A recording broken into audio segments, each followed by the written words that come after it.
Programang ito ay rated SPG. Striktong patnubay at gabay ng magulang ang kailangan. Maaaring may masiselang tema, lengguwahe, karahasan, sexual, horror o droga na hindi angkop sa mga bata.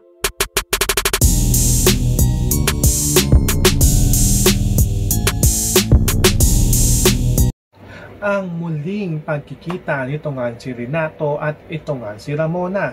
Dahil ito nga si Ramona at ito nga si Renato ay magkakilala nga dito at dati nga rin silang magkasama dito nga sa Pulang Araw. Dahil nga sa pagbukod nga nito nga ni Ramona dito nga sa Pulang Araw at naggawa na nga lang ito ng kanyang bagong grupo, ay dito na nga rin umalis ito nga si Renato upang tuparin nga niya dito ang kanyang mga pangarap at magkaroon nga daw ng posisyon dito nga daw sa gobyerno upang mas maiangat nga daw niya dito ito nga daw kanilang grupo dito nga daw sa Pulang Araw. At simula nga noon ay hindi na nga dito nagkita ito nga si Ramona at ito nga si Renato. At sa kanilang muling pagkikita dito nga sa kampo ng Pulang Araw, dahil ito nga si Renato ay nagtungo na nga ito dito nga sa Pulang Araw upang kumbinsihin nga dito ito nga kanilang dating grupo na makipagtulungan at makipagkampihan nga sa kanya, ay dito na nga sila pagtatagpuan nito nga si Ramona. Dahil ito nga si Ramona ay humingi na nga din ng tulong dito nga sa kanyang dating grupo dito nga sa Pulang Araw dahil mas mapapalaban nga daw sila dito nga daw sa kanilang bagong misyon.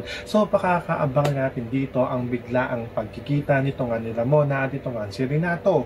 Yan ang ating mga pakakatutukan at pakakaabangan dito nga lang sa FTJ San Provinciano.